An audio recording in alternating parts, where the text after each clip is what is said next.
السلام عليكم، ازيكم حبايبي؟ عاملين ايه؟ واهلا بيكم في قناتي اكلات من مطبخ نسمة الجالي. والنهارده هنعمل لحمه بالبصل. عندي كده لحمه ضاني، بدات ان انا كده اقطعها، معرفتش اقطعها بصراحه، كان مليانه عروق كده وعظم.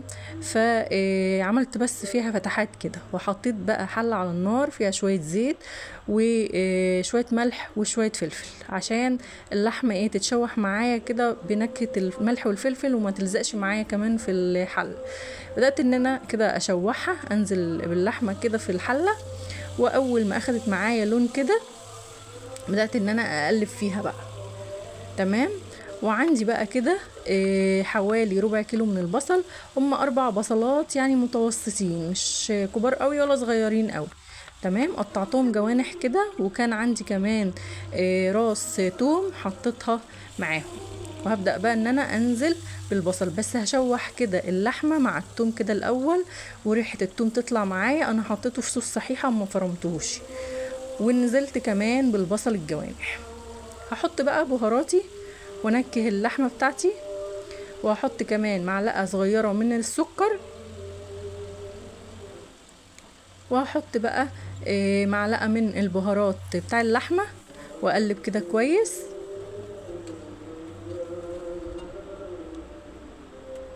بصوا بقى الريحة جامدة. وحطيت معلقة صغيرة كمان من القرفة، وشوية من الورق اللورة.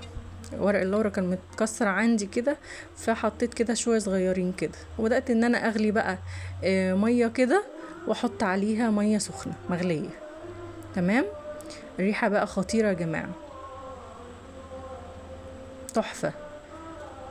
هبدأ بقى ان انا اسيبها تستوي معايا. بصوا دابت بقى معايا خالص، بصوا المنظر.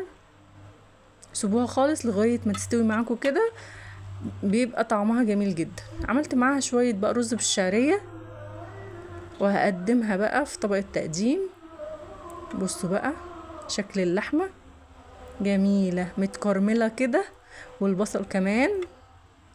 هتدوقوها بقى وتجربوا الوصفة دي ان شاء الله تعجبكم جدا.